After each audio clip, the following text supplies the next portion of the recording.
ತಮ್ಮ ಮನೆಯಲ್ಲೇ ಪಾಳೆಗಾರಿಕೆ ಮಾಡಿಕೊಂಡು ಪ್ರಜಾಪ್ರಭುತ್ವದ ಹಿಡಿತ ಸಾಧಿಸ್ತಾ ಇದ್ದಾರೆ. ಇದು ತಪ್ಪು ಬೇಕು. ಇವ್ರು ಯಾರು ಏನೇ ಹೇಳ್ಬಹುದು, ಅಪಪ್ರಚಾರದಲ್ಲಿ ಇವ್ರು ಎತ್ತಿದ ಕೈ ಬಿಜೆಪಿ ಅವ್ರದ್ದು.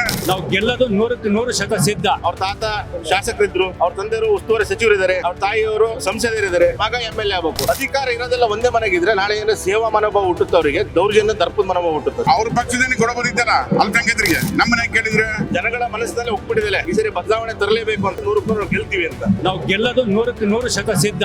ನೀವು ಸಣ್ಣ ಆಗ್ಬೇಕಲ್ವಾ? ಅದು ಒಂದು ಉತ್ತಮ ಆಹಾರದಿಂದ ಸಣ್ಣ ಆಗ್ಬೇಕಲ್ವಾ? ಪ್ರತಿದಿನ ನಮ್ಮ ಜೀನಿ ಸ್ಲಿಮ್ ನ ಯೂಸ್ ಮಾಡಿ ಯಾವುದೇ ಸೈಡ್ ಎಫೆಕ್ಟ್ ಇಲ್ದಂಗೆ ನೀವು ಸಣ್ಣ ಆಗ್ತೀರಾ. ದಾವಣಗೆರೆ ದಕ್ಷಿಣ ವಿಧಾನಸಭಾ ಕ್ಷೇತ್ರ ಚುನಾವಣಾ ಕಣ ಸಾಕಷ್ಟು ರಂಗೇರಿರ್ತಕ್ಕಂಥದ್ದು. ನಮ್ಮ ಜೊತೆಗೆ ಸಾಕಷ್ಟು ಬಿಜೆಪಿ ಕಾರ್ಯಕರ್ತರಿದ್ದಾರೆ, ಮಾತಾಡಿಸ್ತಾರೆ.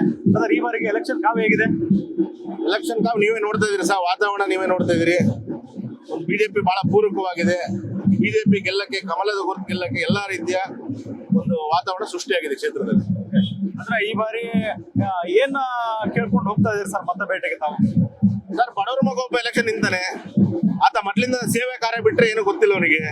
ಬಡವರ ಸೇವೆ ಮಾಡ್ಕೊಂಡ್ ಬಂದಾನೆ, ಆತ ನಿಂತಾನೆ. ಶ್ರೀಮಂತನ ಶ್ರೀ ಸಾಮಾನ್ಯನ ಹೆಸರಿ ಅಂತ ಕ್ಷೇತ್ರ ಕೇಳಕೊಟ್ಟಿದ್ವಿ. ಒಂದೇ ಕುಟುಂಬದಲ್ಲಿ ಅಧಿಕಾರ ಇರೋದು ಒಳ್ಳೇದು, ವಿಕೇಂದ್ರೀಕರಣ ಆಗೋದು ಒಳ್ಳೇದು ಅಂತ ಕೇಳ್ತಾ ಇದ್ವಿ.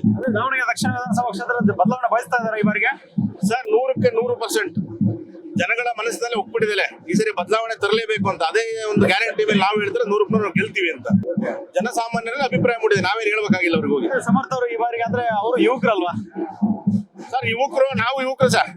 ಒಂದು ವಿಚಾರ ಹೇಳ್ತೀವಿ, ನಾವು ಯುವಕರೇ. ನಮ್ಮ ಬಿಜೆಪಿ ಪಕ್ಷದಲ್ಲಿ ನನ್ನ ಅತಿ ಸಣ್ಣ ವಯಸ್ಸಿಗೆ ಯುವ ಮೋರ್ಚಾ ಅಧ್ಯಕ್ಷನ್ ಮಾಡಿತು. ಒಂದು ಕ್ಷೇತ್ರಕ್ಕೆ, ಮಾಯಕೊಂಡ ವಿಧಾನಸಭಾ ಕ್ಷೇತ್ರಕ್ಕೆ ಪೇರೆಂಟ್ ಬಾಡಿ ಅಧ್ಯಕ್ಷನ್ ಮಾಡಿತು 35 ವರ್ಷಕ್ಕೆ, ನಮಗೆ 34 ವರ್ಷಕ್ಕೆ. ಬಿಜೆಪಿ ಗುರ್ಸೋದು ಬಡವರಂತ ಇರೋ ಕೆಲಸ ಮಾಡಂತ ಸಂಘಟನೆ ದುಡಿಯಂತ ಯುವಕರನ್ನ. ಅವ್ರ ಮನೇಲಿ ಗುರುಸ್ತಿರೋದು ಯಾರು? ಅವ್ರ ತಾತ ಶಾಸಕರಿದ್ರು, ಅವ್ರ ತಂದೆಯವರು ಉಸ್ತುವಾರಿ ಸಚಿವರಿದ್ದಾರೆ, ಅವ್ರ ತಾಯಿಯವರು ಸಂಸದರಿದ್ದಾರೆ, ಮಗ MLA ಆಗಬೇಕು. ಅಧಿಕಾರ ಇರೋದೆಲ್ಲ ಒಂದೇ ಮನೆಗಿದ್ರೆ ನಾಳೆ ಏನೋ ಸೇವಾ ಮನೋಭಾವ ಹುಟ್ಟುತ್ತೆ, ಅವರಿಗೆ ದೌರ್ಜನ್ಯ ದರ್ಪದ ಮನೋಭಾವ ಹುಟ್ಟುತ್ತೆ ಸರ್. ಆ ದರ್ಪದ ಇದ್ರ ಮೇಲೆ ತಾನೇ ಮಾತಾಡೋದವರು.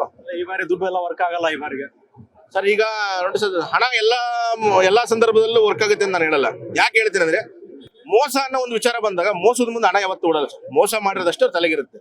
ಯಾವುದೇ ಒಂದು ವರ್ಗದ ವಿಚಾರದಲ್ಲಿ ಆಗ್ಲಿ, ಅವ್ರು ಮಾಡಿರೋ ಮೋಸ, ಅವ್ರು ಮಾಡಿರೋ ಓಲೈಕೆ ಮೋಸ, ಅವ್ರ ಅಲ್ಪಸಂಖ್ಯಾತರಿಗೆ ಮಾಡಿರೋ ಮೋಸ, ಅದು ಜನಗಳ ತಲೆಯಲ್ಲಿದೆ. ಬಿಟ್ರೆ ಹಣ ನೀವು ಎಷ್ಟು ಕೊಟ್ಟರು ಉಪಯೋಗ ಆಗಲ್ಲ ಸರ್. 100 ರೂಪಾಯಿ ಎಲೆಕ್ಷನ್ ಕೊಟ್ಟನೋ ಗೆದ್ದಿದ್ದಾನೆ, 10,000 ಕೊಟ್ಟನೋ ಸೋತಿದ್ದಾನೆ. ಈ ಬಹಳ ನಿದರ್ಶನಗಳು ನಿಮಗೂ ಗೊತ್ತಿದೆ, ನಾನು ಜಾಸ್ತಿ ಹೇಳ್ಬೇಕಾಗಿಲ್ಲ. ಜನಸಾಮಾನ್ಯರ ಮನಸ್ಸಲ್ಲಿ ಒಂದ್ಸರಿ ಹೋಗಿ ಕೂತ್ಕೊಂಡ ಮನುಷ್ಯ ಅಂದ್ಮೇಲೆ ಯಾರು ಬಂದು ಚೇರ್ ಮಾಡೋ ಒಂದು ಸಾಧ್ಯತೆನೇ ಇಲ್ಲ. Thank you sir. Okay sir. Sachin ಅಂತ, ನಾನು ದಕ್ಷಿಣ ಕ್ಷೇತ್ರ ಸಂಚಾಲಕ ಇದ್ದೀನಿ, ಮಾಯಕೊಂಡ ವಿಧಾನಸಭಾ ಕ್ಷೇತ್ರ ಅಧ್ಯಕ್ಷ ಇದ್ದೀನಿ. ಮತ್ತೊಬ್ರು ಇದಾರೆ ಇಲ್ಲಿ, ಮಾತಾಡಿಸ್ತಾರೆ ಸರ್. ಈ ಬಾರಿ ಎಲೆಕ್ಷನ್ ಕಾವು ಹೇಗಿದೆ ಸರ್? ನೋಡಿ, ಪ್ರಜಾಪ್ರಭುತ್ವಕ್ಕೆ ವಂಶ ಪಾರಂಪರ್ಯ ರಾಜಕೀಯ ಯಾವಾಗಲೂ ಕೂಡ ಮಾರಕ.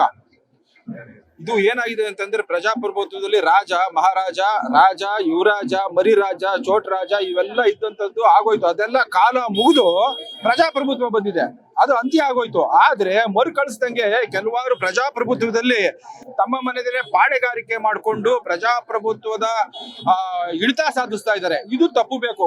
ಪ್ರಜೆಗಳಿಗೆಲ್ಲರಿಗೂ ಕೂಡ, ಮತದಾರರಿಗೆ ಇದು ಅರಿವಾಗ್ತಾ ಇದೆ, ಲೇಟ್ ಆಗಿ ಅರಿವಾಗ್ತಾ ಇದೆ. ಇದು ತಪ್ಪು. ಇದು ಈ ರೀತಿ ಬೇರೆಯವ್ರಿಗೂ ಅವಕಾಶ ಕೊಡ್ಬೇಕು. ಏನ್ ಬೇರೆಯವ್ರು ಯಾರು ಬುದ್ಧಿವಂತರಲ್ವಾ? ಬೇರೆಯವ್ರು ಯಾರು ಇದಲ್ಲ, ವಂಶ ಪಾರಂಪರ್ಯ ಆ ಜೀನು, ಆ DNA ಬಂದಿದ್ದು ಮಾತ್ರಕ್ಕೆ ಅರ್ಹರಾಗ್ತಾರ ಅಂತ ಒಂದು ಮನೋಭಾವ ಸೃಷ್ಟಿ ಆಗೋದು ತಪ್ಪು ಬೇಕು. ಪ್ರಜಾಪ್ರಭುತ್ವದಲ್ಲಿ ಇದು ಮಾರಕ ಅಂತ ಅನ್ನೋದು ಹೇಳಕ್ ಇಷ್ಟಪಡ್ತೀನಿ. ಅದರೊಳಗೂ ಈ ದಾವಣಗೆರೆ ಅಂತಂತಂದು ಭಾರತ ದೇಶಕ್ಕೆ ಒಂದು ರೀತಿಯಾದ ವಂಶ ಪಾರಂಪರ್ಯ ರಾಜಕೀಯದಲ್ಲಿ ಇದೆ ಅಂತನ್ನೋದು ತೋರಿಸ್ಕೊಡ್ತಾ ಇರ್ತಕ್ಕಂತ ಜಾಗ ಆಗಿದೆ. ಜನಗಳಿಗೆಲ್ಲರಿಗೂ ಕೂಡ ಇವಾಗ ಒಂದು ರೀತಿ ಆಕ್ರೋಶವಾಗಿದೆ. ಯಾಕೆ ಅಂತಂತಂದ್ರೆ, ಎಲ್ಲಾರು ಕೆಲಸ ಮಾಡಂತವ್ರೆ, ಬೇಕಾದಷ್ಟು ಅನುದಾನ ಇದಾಗಿದೆ, ಅದು ಯಾವ ರೀತಿ ವಿನಿಯೋಗ ಆಗ್ತಾ ಇದೆ ಅಂತ ಪ್ರಶ್ನೆ ಮಾಡ್ತಂತಂದ್ರೆ ಖಂಡಿತವಾಗಿಯೂ ಇಲ್ಲ. ಜನರಿಗೆ ಗೊತ್ತಾಗ್ತಾ ಇದೆ ಅದು ಏನು ಹಳೆ ಇದು ದಾವಣಗೆರೆ ಸೌತ್ ಏನಿದೆ ಅದು ಅಭಿವೃದ್ಧಿ ಹೊಂದಿಲ್ಲ, ಏನೋ ಆಗ್ತಾ ಇದೆ, ಏನೂ ಆಗಿಲ್ಲ ಅಂತ ಅನ್ನೋದು ಗೊತ್ತಿದೆ. ಆದ್ರೆ ಇದು ಒಂದು ಟೈಮು, 5 ವರ್ಷಕ್ಕೆ ಒಂದ್ಸರಿ ಪ್ರಜಾಪ್ರಭುತ್ವದಲ್ಲಿ ಪ್ರಜೆಗಳು ತಮ್ಮ ಹಕ್ಕನ್ನು ಚಲಾಯಿಸ್ತಕ್ಕಂತ ರೀತಿ. ಈ ಹಕ್ಕನ್ನ ಈ ಸರಿ ಸರಿಯಾಗಿ ಚಲಾಯಿಸಿ ಒಂದು ಬದಲಾವಣೆ ಬಯಸ್ತಾ ಇದ್ದಾರೆ ಅಂತ ಹೇಳಲಿಕ್ಕೆ ಇಷ್ಟಪಡ್ತೀನಿ. ತಮ್ಮ ಹೆಸರು ಸರ್? ನಾನು ಡಾಕ್ಟರ್ ರಾಜೇಶ್ ಅಂತ. ಈ ಬಾರಿ ಕಾಂಗ್ರೆಸ್ ಹೇಗೆ ನಡೀತದೆ ಎಲೆಕ್ಷನ್? ಸರ್, ಈ ಕ್ಷೇತ್ರ ಕಾಂಗ್ರೆಸ್ ಕ್ಷೇತ್ರನೇ. ಯಾವಾಗಲೂ ನಾವು ಕಾಂಗ್ರೆಸ್ ಇಂದ ಬಿಟ್ಕೊಟ್ಟಿಲ್ಲ. ಈ ಸರಿನೂ 40,000 ರಿಂದ 50,000 ಲೀಡ್ನ ಗೆಲ್ತೀವಿ. ಅದು ಯುವಕ ಕ್ಯಾಂಡಿಡೇಟ್ ಆಗಿದ್ದಾರೆ, ಅವರು ಬಹಳ ಸರಳ ವ್ಯಕ್ತಿ ಇದ್ದಾರೆ, ಎಲ್ಲರಿಗೂ ಸ್ಪಂದಿಸೋಂಥ ವ್ಯಕ್ತಿ ಇದ್ದಾರೆ. ಹಾಗಾಗಿ ಕಾಂಗ್ರೆಸ್ ಅಲೆ ಇದೆ, ಸರ್ಕಾರ ಇದೆ. ಈ ಸರಿ ಎಲ್ಲರೂ ಕಾಂಗ್ರೆಸ್ ಪಕ್ಷಕ್ಕೆ ಬೆಂಬಲ ಕೊಡಬೇಕು ಅಂತ ಕಾತರದಿಂದ ಇದ್ದಾರೆ. ಗೆಲ್ಲೋದು 100% ಸತ್ಯ. ಒಂದ್ ಕಡೆ ಅಲ್ಪಸಂಖ್ಯಾತರು ಆಕ್ರೋಶ ಕೂಡ ವ್ಯಕ್ತಪಡಿಸ್ತಾ ಇದ್ರು. ಅದು ಹೆಂಗ್ ಸರ್ ಒಂದು ಕಡೆ ಎಲ್ಲ ಹೆಂಗೆ ಅದನ್ನೆಲ್ಲ ಹೆಂಗ್ ಮ್ಯಾನೇಜ್ ಮಾಡ್ತಾರೆ? ಈ ಬಂಡಾಯ ಶಮನ ಮಾಡುವಂತ ಕೆಲಸ ಆಗುತ್ತಾ ಹೇಗೆ? ಈಗ ಅಲ್ಪಸಂಖ್ಯಾತರು ನಮ್ಮ ಅಣ್ಣ ತಮ್ಮಗಳಿದ್ದಾಗೆ, ಅವ್ರೇನ್ ನಮ್ಮನ್ ಬಿಟ್ಟೇನಿಲ್ಲ. ಅವರು ಕೇಳಿದ್ರು ತಪ್ಪೇನಿಲ್ಲ. ಈಗ ಅಧಿಕೃತವಾಗಿ ಪಕ್ಷ ಘೋಷಣೆ ಮಾಡಿದೆ ಶಾಮನೂರ್ ಸಮರ್ಥ್ ಅವರಿಗೆ. ಹಾಗಾಗಿ ಎಲ್ಲರೂ ನಾವು ಹೋಗಿ ಸ್ವಲ್ಪ ಮುನ್ಸಿದ್ದವ್ರನ್ನ ಕರೆಸಿ ಮಾತಾಡೋಂಥ ಕೆಲಸ ನಮ್ಮ ಉಸ್ತುವಾರಿ ಸಚಿವರಾದಂಥ ಮಲ್ಲಿಕಾರ್ಜುನ್ ಸಾಹೇಬರು ಇವತ್ತಿಂದ ಮಾಡ್ತಾರೆ. ಎಲ್ಲರೂ ಒಗ್ಗಟ್ಟಾಗಿ ಚುನಾವಣೆ ನಡೆಸ್ತೀವಿ. ಎಲ್ಲ ಅಲ್ಪಸಂಖ್ಯಾತರು ನಮ್ಮ ಜೊತೆ ಇರ್ತಾರೆ, ಅಹಿಂದ ವರ್ಗದವರು ನಮ್ಮ ಜೊತೆ ಇರ್ತಾರೆ, ಲಿಂಗಾಯತ ಸಮುದಾಯದವರು ನಮ್ಮ ಜೊತೆ ಇರ್ತಾರೆ. ಎಲ್ಲರೂ ಸೇರಿ ಒಟ್ಟಿಗೆ ಸೇರಿ ಎಲ್ಲರನ್ನ ತಗೊಂಡು ಹೋಗುವಂತ ಪಕ್ಷನೇ ಕಾಂಗ್ರೆಸ್. ಎಲ್ಲ ವರ್ಗದವ್ರನ್ನ ಜೊತೆಗೆ ತಗೊಂಡು ಹೋಗೋ ಪಕ್ಷ ಯಾವ್ದಾದ್ರು ಐತೆ ಅಂದ್ರೆ ಕಾಂಗ್ರೆಸ್. ಹಾಗಾಗಿ ಎಲ್ಲ ನಮ್ಮ ಹಿಂದುಳಿದ ವರ್ಗದವರು, ದಲಿತರು, ಅಹಿಂದ ವರ್ಗದವರು, ಅದ್ರ ಜೊತೆ ಅಲ್ಪಸಂಖ್ಯಾತರು ಎಲ್ಲ ನಮಗೆ ಸಪೋರ್ಟ್ ಮಾಡಿದ್ದಾರೆ, ಬೆಂಬಲ ಕೊಟ್ಟಿದ್ದಾರೆ. ಎಲ್ಲೊಂದ್ ಕಡೆ ಮುಂಚೆ ಏನಾಗುತ್ತಾ ಇತ್ತು, ಎಲ್ಲೊಂದ್ ಕಡೆ ಬಂಡಾಯ ಅಂತಂದಾಗ ಒಂದ್ ಕಡೆ ಎಲ್ಲ ಮುಂಚೆ ಬಿಜೆಪಿ ಆಗ್ತಾ ಇತ್ತು, ಈ ಬಾರಿ ಕಾಂಗ್ರೆಸ್ ನಲ್ಲಿ ಆಗ್ತಾ ಇರ್ತಕ್ಕಂಥದ್ದು. ಎಲ್ಲೊಂದ್ ಕಡೆ ಪ್ರಾಬ್ಲಮ್ ಆಗುತ್ತಾ? ಇಬ್ಬರು ಜಗಳದಲ್ಲಿ ಮೂರನೇವರೆಗೆ ಲಾಭ ಆಗ್ತಾ ಎಲ್ಲ ಬಂಡಾಯ ಇಲ್ಲ, ಅವ್ರನ್ನೆಲ್ಲ ಮನವೊಲಿಸಂತ ಕೆಲಸ ನಮ್ಮ ಕೆಪಿಸಿಸಿ ರಾಜ್ಯಾಧ್ಯಕ್ಷರು ಡಿ.ಕೆ. ಶಿವಕುಮಾರ್ ಅವರು, ಮುಖ್ಯಮಂತ್ರಿಗಳು ಸಿದ್ದರಾಮಯ್ಯನವರು, ಜಿಲ್ಲಾ ಉಸ್ತುವಾರಿ ಸಚಿವರು ನಮ್ಮ ಎಸ್ ಮಲ್ಲಣ್ಣ ಅವರು, ಅವ್ರನ್ನೆಲ್ಲ ಕರೆಸಿ ಮಾತಾಡುವಂತ ಕೆಲಸ ಮಾಡ್ತಾರೆ. ಎಲ್ಲರನ್ನ ಒಟ್ಟಿಗೆ ತಗೊಂಡು ಹೋಗುವಂತ ಕೆಲಸ ಆಗುತ್ತೆ. ಎಲ್ಲರೂ ನಮ್ಮ ಬೆಂಬಲ ಕೊಟ್ಟೆ ಕೊಡ್ತಾರೆ. ನಾವು ಗೆಲ್ಲೋದು 100% ಸಿದ್ಧ. ನಿಮ್ಮ ಪಕ್ಷದ ಸಾದಿಕ್ ಪೈಲ್ವಾನ್ ಅವರು ಕೂಡ ಈಗಾಗಲೇ ನಾಮಪತ್ರ ಸಲ್ಲಿಕೆ ಮಾಡಿದ್ದಾರೆ ಸರ್. ಅದು ಕಾಂಗ್ರೆಸ್ನ ಬಂಡಾಯ ಅಭ್ಯರ್ಥಿ. ಏನ್ ಹೇಳ್ತೀರಿ ಸರ್? ಅವ್ರು ನಮ್ಮ ಪಕ್ಷದ ಹಿರಿಯ ಮುಖಂಡರು. ಅವ್ರು ಸ್ವಲ್ಪ ಮನಸ್ತಾಪ ಆಗಿ ಅವರು ಅರ್ಜಿ ಸಲ್ಲಿಸ್ತಾ ಇದ್ದಾರೆ. ಅವ್ರನ್ನ ಕರೆಸಿ ಮಾತಾಡೋಂತ ಕೆಲಸ ನಮ್ಮ ಕೆಪಿಸಿಸಿ ಹಾಗೂ ಜಿಲ್ಲಾ ಕಮಿಟಿ ಮಾಡುತ್ತೆ. ಅವ್ರನ್ನ ಮನವೊಲಿಸಿ ಅವ್ರನ್ನ ನಮ್ಮ ಜೊತೆಗೆ ಕರ್ಕೊಂಡು ಚುನಾವಣೆ ಮಾಡ್ತೀವಿ. ಸಮರ್ಥ ಶಾಮನೂರ್ ಅವ್ರಿಗೆ ಗೆಲ್ಲೋದು 100% ಸತ್ಯ. ಒಂದ್ ಕಡೆ ಈ ಬಾರಿ ಕಾಂಗ್ರೆಸ್ ನಿಂದ ಒಂದು ಅಭ್ಯರ್ಥಿಯನ್ನ ಮಾಡಿದ್ದಾರೆ, ಬಿಜೆಪಿಯಿಂದ. ಇದು ಎಲ್ಲೊಂದ್ ಕಡೆ ಕಾಂಗ್ರೆಸ್ಗೆ ಮೈನಸ್ ಆಗಲ್ವಾ? ಏನ್ ಸರ್, ಬಿಜೆಪಿ ಪಕ್ಷದಲ್ಲಿ ಅವ್ರ ಪಾರ್ಟಿಗೆ ಅವ್ರು ಇರ್ತಾರೆ, ನಮ್ಮ ಪಾರ್ಟಿ ನಮ್ದೇ ವೋಟರ್ಸ್ ಬೇರೆ, ಅವ್ರ ವೋಟರ್ಸೇ ಬೇರೆ. ಅವ್ರು ಹಿಂದುತ್ವದ ಮೇಲೆ ಹೋಗ್ತಾರೆ, ನಾವೆಲ್ಲರನ್ನ ಜೊತೆ ಕರ್ಕೊಂಡು ಹೋಗ್ತೀವಿ. ಸರ್ಕಾರದ ಕಾರ್ಯಕ್ರಮಗಳು ಕೊಟ್ಟಿದೀವಿ ಬಡವರಿಗೆ, ಎಲ್ಲ ಅದನ್ನ ಒಪ್ಪಿದ್ದಾರೆ. ಎಲ್ಲರೂ ಕಾಂಗ್ರೆಸ್ ಪಕ್ಷದ ಪರವಾಗಿದೆ. ಅಲ್ಲೇ ಗೆಲ್ಲೋದು 100% ಸತ್ಯ. ಶಾಮನೂರ್ ಮಲ್ಲಿಕಾರ್ಜುನ್ ಅವರು. ಥ್ಯಾಂಕ್ ಯು ಸರ್ ಕರ್ನಾಟಕ ಜೊತೆ ಮಾತಾಡೋದಕ್ಕೆ. ಸರ್, ಈ ಬಾರಿ ಕಾಂಗ್ರೆಸ್ ಸಾಕಷ್ಟು ಈಗ ಶಾಮನೂರ್ ಕುಟುಂಬಕ್ಕೆ ಟಿಕೆಟ್ ಕೊಟ್ಟಿರ್ತಕ್ಕಂಥದ್ದು, ಹೇಗೆ ನಡೀತಾ ಇದೆ ಎಲೆಕ್ಷನ್ ಈ ಬಾರಿ? ಸರ್, ಈ ಬಾರಿ ಬಹಳ ಅಷ್ಟೇ ಜನಗೆ ಈಗೇನು ಅವ್ರ ಅಜ್ಜ ಅವ್ರ ತಂದೆ ಇಟ್ಕೊಂಡಾಗ ನಡೀತಿದ್ದೆ ಅಷ್ಟೇ ಜನಕ್ಕೆ ಎಲೆಕ್ಷನ್ ನಡೀತಿದೆ. ಇವ್ರು ಯಾರು ಏನು ಹೇಳ್ಬೋದು, ಅಪಪ್ರಚಾರದಲ್ಲಿ ಇವ್ರದ್ದು ಎತ್ತಿದ ಕೈ ಬಿಜೆಪಿ ಅವ್ರದ್ದು. ಅವ್ರಿಗೆ ಕೊಟ್ಟಿಲ್ಲ ಟಿಕೆಟ್. ಅವ್ರ ಪಕ್ಷದಲ್ಲಿ ಕೊಡಬಹುದಿತ್ತಲ್ಲ ಅಲ್ಪಸಂಖ್ಯಾತರಿಗೆ. ನಮ್ಮನೆ ಕೇಳಿದ್ರೆ ಇವೆಲ್ಲ ಆಗ್ಲಿದ್ದ ಏನಂದ್ರೆ ಗೆಲ್ಲಕ್ ಈಜಿ ಆಗ್ಲಿ ಅಂತಂದೇಳಿ ಅವ್ರಿಗೆ ಕೊಟ್ರಿ ಇವ್ರಿಗೆ ಕೊಟ್ರಿ ಅಂತ ಕೇಳಿದ್ರೆ ಬಿಟ್ರೆ ಬೇರೆ ಏನಿಲ್ರಿ. 100ಕ್ಕೆ 100 ಈ ಸರಿ ಸಮರ್ಥ ಗೆದ್ದೇ ಗೆಲ್ತಾನೆ. ಸಮರ್ಥ ಗೆಲ್ಲೋದಕ್ಕೆ ಸಮರ್ಥವಾಗಿದ್ದಾನೆ. ಅದು ಅವ್ರಿಗೆ ಹೇಳಿವಿ ಇವ್ರಿಗೆ ಹೇಳಿವಿ, ನಾವ್ ಅವ್ರು ನಿಲ್ಲಿಸ್ತೇವೆ, ಇವ್ರು ಯಾರು ಇಲ್ಲ ಸ್ವಾಮಿ. ಯಾರೇ ಇಂಡಿಪೆಂಡೆಂಟ್ ನಿಂತ್ಕೊಂಡ್ರೆ ಎಲ್ಲರೂ ತಕ್ಕಂತಾರೆ. ಪ್ರತಿ ಸರ್ತಿನೂ ಇವೆಲ್ಲ ವೈಮನಸ್ಸು ಸಣ್ಣ ಪುಟ್ಟ ಒಂದ್ ಮನೆ ಅಂದಾಗ ಎಲ್ಲ ಇದ್ದೇ ಇರ್ತವೆ. ಅವ್ರೆಲ್ಲರನ್ನ ಕರ್ಕೊಂಡು ಅವರು ನಮ್ಮ ಅಣ್ಣ ಒಗ್ಗಟ್ಟಿಂದ ಎಲೆಕ್ಷನ್ ಮಾಡ್ತೀವಿ. ಈಗ ಏನಾಗಿದೆ ಅಂದ್ರೆ 91ರಿಂದ ಈ ಕಡೆಗೆ ಇದ್ದವರಿಗೆ ಹುಡುಗರಿಗೆ ಗೊತ್ತಿಲ್ರಿ, 91ರಿಂದ ಹಿಂದೆ ಇದ್ದವರಿಗೆ ಗೊತ್ತಿರ್ತದೆ. ಏನಾಗಿತ್ತು ದಾವಣಗೆರೆ 30 ದಿವಸ ಕರ್ಫ್ಯೂ ಆಗಿತ್ತು. ಅವತ್ತೇ ದುಡ್ದು ಅವತ್ತೇ ತಿನ್ನೋರಿಗೆ ತೀರಾ ಅನ್ಯಾಯ ಆಗಿತ್ತು. ಅವು ಊಟ ಕೂಡ ಸೀದಾ ಪರಿಸ್ಥಿತಿ ಹೋಗಿತ್ತು. ಅಲ್ಲಿಂದ ಇಲ್ಲಿವರೆಗೂ ಈಗ 30 ವರ್ಷ 35 ವರ್ಷ ಲೆಕ್ಕ ಹಾಕಿ ಅಂದ್ರೆ ಒಂದು ಸಣ್ಣ ಗಲಭೆ ಕೂಡ ಆಗಿಲ್ಲ. ಅಷ್ಟೇ ಶಾಂತ ರೀತಿಯಲ್ಲಿ ನಾವು ಅವರು ಸೋದರರಾಗಿ ಇದೀವಿ. ಬಿಜೆಪಿ ಸರ್ಕಾರ ಬಂದ್ರೆ ಗಲಭೆ ಆಗತ್ತಂತೀರಾ ನೀವೇನಾದ್ರು ಈ ಬಾರಿಗೆ? ಸರ್, ಅವ್ರದ್ದು ಅಜೆಂಡಾ ಅದು ಏನಂತ ಹೇಳಿದ್ರೆ, ನಾನು ಆ ಡ್ಯಾಮ್ ಕಟ್ಟಿನಿ ಓಟ್ ಹಾಕ್ರಿ, ಈ ಕಾಲುವೆ ಮಾಡಿ ಓಟ್ ಹಾಕ್ರಿ, ಈ ಬಿಲ್ಡಿಂಗ್ ಕಟ್ಟಿನಿ ಓಟ್ ಹಾಕ್ರಿ, ಯೂನಿವರ್ಸಿಟಿ ಮಾಡಿ ಓಟ್ ಹಾಕ್ರಿ, ಒಂದು ಕೇಳಿಲ್ಲ. ಹೌದ್ರಾ? ಹಿಂದೂ ಕತ್ರೆಮೆ ಬರೀ ಹಿಂದುತ್ವ ಅಜೆಂಡಾ ಬಿಟ್ರೆ ಬೇರೆ ಏನಿಲ್ಲ ಅವ್ರಿಗೆ. ಏನಂತ ಹೇಳಿದ್ರೆ ಒಂದು ಕೋಮಗಲಭೆ ಆಗ್ಬೇಕು, ಅಲ್ಲೊಂದು MLA ಗೆಲ್ಬೇಕು. ಅದನ್ನ ಬಿಟ್ರೆ ಅವ್ರು ಬೇರೆ ಏನು ಉದ್ದೇಶ ಇಲ್ಲ. ನಮ್ಮಲ್ಲಿ ಹೆಂಗಿದೆ ಅಂತ ಹೇಳಿದ್ರೆ, ದಾವಣಗೆರೆ ದಕ್ಷಿಣ ಜನ, ನಾನು ಉತ್ತರದಲ್ಲಿರೋದು, ದಾವಣಗೆರೆ ದಕ್ಷಿಣ ಜನ ಹೆಂಗಾದ್ರೆ ಅಂತ ಹೇಳಿದ್ರೆ ಶಾಂತಿ ಪ್ರಿಯರು. ನಾವ್ ಯಾರಿಗೂ ಗಲಾಟೆ. ಒಂದ್ ಕಡೆ ಅಲ್ಪಸಂಖ್ಯಾತರು ಆಕ್ರೋಶ ಕೂಡ ವ್ಯಕ್ತಪಡಿಸ್ತಾ ಇದ್ರಲ್ಲ, ನಮ್ಗೆ ನಮ್ಮ ಸಮುದಾಯಕ್ಕೆ ಟಿಕೆಟ್ ಸಿಗ್ಲಿಲ್ಲ ಅಂತ ಹೇಳಿ ಸಾಕಷ್ಟು ನಿನ್ನೆ ಪ್ರತಿಭಟನೆ ಕೂಡ ಮಾಡಿದ್ರು. ಅದನ್ನೆಲ್ಲ ಹೆಂಗ ಶಮನ ಮಾಡ್ತೀರಿ ನಿಮ್ ಕಾಂಗ್ರೆಸ್? ಸರ್, ಖಂಡಿತ ಅವ್ರು ಹೇಳಿದ್ವಲ್ಲ ಸರ್, ಅವ್ರು ನಮ್ ಸೋದರರೇ, ಅವರು ನಮ್ ಸ್ನೇಹಿತರೆ. ಅವರು ಸಮರ್ಥಿಗೆ ಓಟ್ ಹಾಕೋದು. ಈಗ ಹೇಳ್ತಾರೆ ನಾವು ಅದನ್ನ ಮಾಡ್ತೇವೆ ಇದನ್ನ ಮಾಡ್ತೇವೆ, ನಮಗೆ ತೊಂದರೆ ಐತೆ, ಏನೋ ಒಂದ್ 4 ದಿವಸ ಸಿಟ್ಟಾಗಿರ್ತದೆ. ಈಗ ನನಗೆ ಆಸ್ತಿ ಹಂಚ್ಕೊಡ್ಬೇಕಾದ್ರೆ 1 ಎಕರೆ 2 ಎಕರೆ ಕಮ್ಮಿ ಕೊಟ್ರೆ ನಮ್ಮ ಅಪ್ಪನ ಮೇಲೆ ಸಿಟ್ಟಾಗಿರ್ತೀವಿ ನಾವು. ನಮ್ಮಪ್ಪ ನನಗೆ ಮೋಸ ಮಾಡಿದೆ ಅಂತೀವಿ. ಇದು ಹಾಗೆ ಒಂದು ಮನೆ ಅಂದ್ಮೇಲೆ ಅಣ್ಣ ತಮ್ಮ ನಡುವೆ ಇದ್ದಿದ್ದೆ. ನಾವು ಅದು ಸರಿ ದೂಗ್ಸಿಂದ ಇದನ್ನೆಲ್ಲ ದೂಗ್ಸೋದು SS ಮಲ್ಲಿಕಾರ್ಜುನ ಮಾಡ್ತಾರೆ. ನಮ್ ಜೊತೆಗೆ ಬಂದೇ ಬರ್ತಾರೆ ಸರ್ ಅವರು ನಮಗೆ ಊಟ. ನಮ್ಮ ಹೆಸರು ಸರ್ ಮುದೇಗೌಡರು ಗಿರೀಶ್ ಅಂತ ಸರ್, ಅಪೆಕ್ಸ್ ಬ್ಯಾಂಕ್ ಡೈರೆಕ್ಟರ್. ದಾಸ್ ಕರಪ್ನವ್ರು ಬಂದಿದ್ದಾರೆ ಮೇಡಮ್. ತಾವು ಈಗ ಸಾಕಷ್ಟು ಕೂಡ ಅವ್ರ ಜೊತೆಗೆ ಸಾಕಷ್ಟು ಬಾರಿ ನಿಂತಿದ್ರಿ, ನಿಮ್ಮ ಮನೆ ಕೂಡ ಮಾತಾಡ್ಸಿದ್ವಿ. ಇವತ್ತಿನ ದಿನ ಹೇಗೆ ಅನಿಸ್ತು ಮೇಡಮ್ ತಮಗೆ? ತುಂಬ ಖುಷಿ ಆಯ್ತು ಸರ್. ಓಕೆ, ಎಲ್ಲೋ ಒಂದು ಕಡೆ ಕ್ರೌಡ್ ಎಲ್ಲ ನೋಡಿದ್ರಿ, ಇನ್ನೊಂದು ಕಡೆ ಭರವಸೆ ಇದೆ ಮೇಡಮ್ ಈ ಬಾರಿ ಈ ಭಾಗದಲ್ಲಿ BJP ಬರುವಂಥ ಲಕ್ಷಣಗಳು ಕಾಣ್ತಾ ಇದೆಯಾ? ಹೌದು ಸರ್, ಕಾಣ್ತದೆ, ಗೆದ್ದೇ ಗೆಲ್ತಾರೆ ಅಂತ ಭರವಸೆ. ಯಾಕಂದರೆ ಒಂದು ಕಡೆ ಹೇಳ್ತಾ ಇದ್ರು ಕಾರ್ಯಕರ್ತರು, ದುಡ್ಡು ಪ್ಲಸ್ ಏನಂತ ಬಡವ ಅನ್ನೋ ಒಂದು ನಿಟ್ಟಿನಲ್ಲಿ ಎಲೆಕ್ಷನ್ ಸಾಗ್ತಾ ಇದೆ.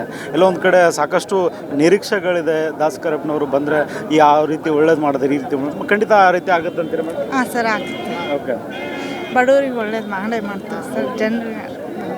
ಯಾಕಂದರೆ ಈಗ ಶ್ರೀನಿವಾಸ್ ಅವರು ಕೂಡ ಸಾಕಷ್ಟು ಕಡು ಬಡತನದಿಂದ ಬಂದಿರತಕ್ಕಂಥವ್ರು. ಅವ್ರಿಗೆಲ್ಲ ಕಡು ಬಡತನ ಅಂದರೆ ಸಾಕಷ್ಟು ಬಡವರು ಒಂದು ಏನೋ ಒಂದು ಕಷ್ಟ ಸುಖಗಳು ಅವ್ರಿಗೆ ಗೊತ್ತಿರುತ್ತೆ. ಹೀಗಾಗಿ ಒಂದು ಅನುಕೂಲ ಆಗುವಂಥ ಸಾಧ್ಯತೆಗಳಿದೆಯಾ ಮುಂದೆ ಅಂತ?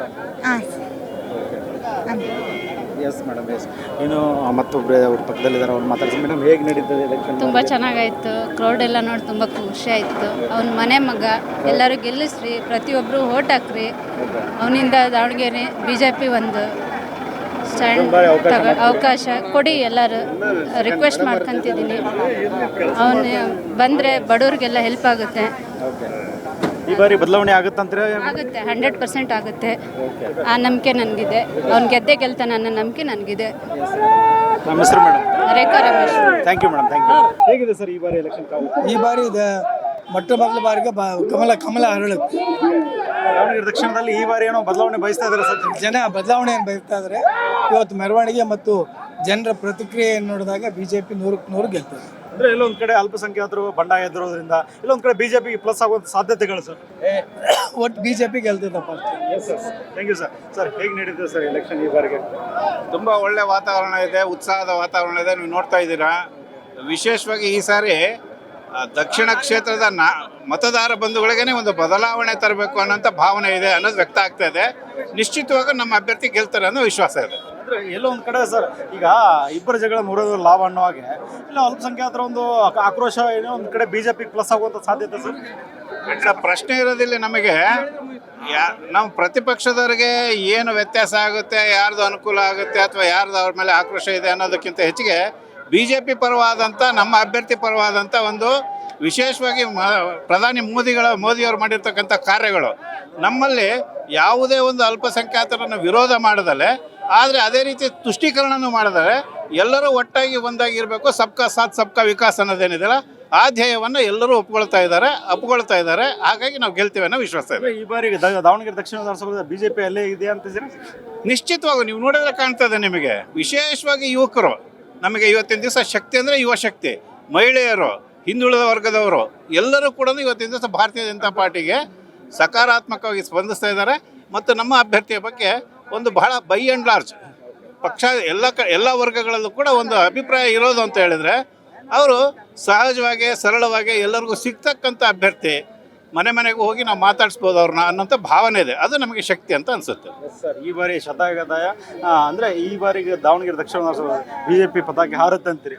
ನಿಶ್ಚಿತ, ಮತ್ತೆ ಅನುಮಾನ ಬೇಡ. ಹೆಸರಿಗೆ ಕೇಳಿದ್ರೆ ಅದನ್ನೇ ಹೇಳೋದು. ಈ ಬಾರಿ BJP ಬದಲಾವಣೆಗಾಗಿ BJP. ಧನ್ಯವಾದ.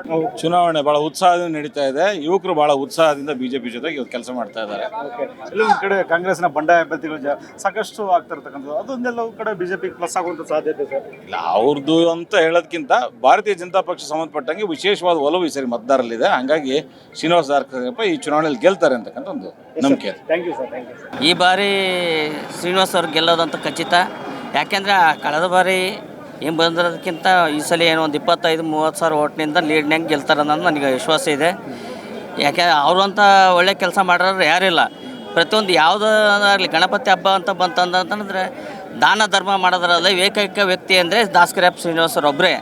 ಇವತ್ತಿನವರೆಗೆ ಆದರೂ ಯಾರಾಗಲಿ ಅವ್ರ ಮನೆ ಬಾಗಿಲಿಗೆ ಹೋದ್ರೆ ಇವತ್ತಿನವರೆಗೆ ಯಾರಿಗೂ ಇಲ್ಲ ಅಂತ ಕಳಿಸಿಲ್ಲ, ಬರೀ ಕೈಲೇ. ಆ ಥರ ದಾನ ಧರ್ಮದ ವ್ಯಕ್ತಿ ಈ ದಾಸ್ ಕರಪ್ಪ ಶ್ರೀನಿವಾಸರವರು.